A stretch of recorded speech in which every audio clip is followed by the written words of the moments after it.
నమస్కారం. వినాయక చవితి పండుగ వచ్చిందంటే యువతకు సందడే సందడి.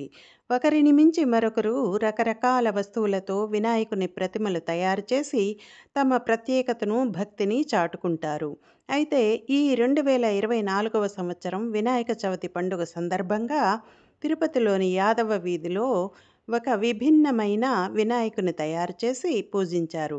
దాదాపుగా 1800 రాగి చెంబులతో వినాయకుని ప్రతిమను రూపొందించి 9 రోజుల పాటు పూజలు చేసి, ఆ తరువాత ఈరోజు అనగా 15వ తేదీ ఆదివారం రోజున భక్తులకు ఆ రాగి కలశ చెంబులను పంచిపెడతారు.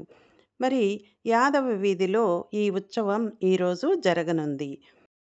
పీఓపీ లాంటి పదార్థాలతో వినాయకుని చేసి నిమజ్జనం పేరుతో పర్యావరణ పరిరక్షణకు భంగం కలిగించే విగ్రహ తయారీ కంటే ఈ విధంగా రాగి చెంబులతో వినాయకుని ప్రతిమను రూపొందించి భక్తులకు పంచిపెట్టడం అనేది చాలా మంచి విషయమని, భావితరాల వారికి ఇది ఆదర్శనీయమని భక్తులు కొనియాడుతున్నారు. అన్నట్లు ఈ వినాయక రాగి కలశ చెంబులను ఈరోజు 1800 మంది భక్తులకు తిరుపతి యాదవ వీధిలో పంచిపెట్టనున్నారు. ఓం గం గణపతయే నమః.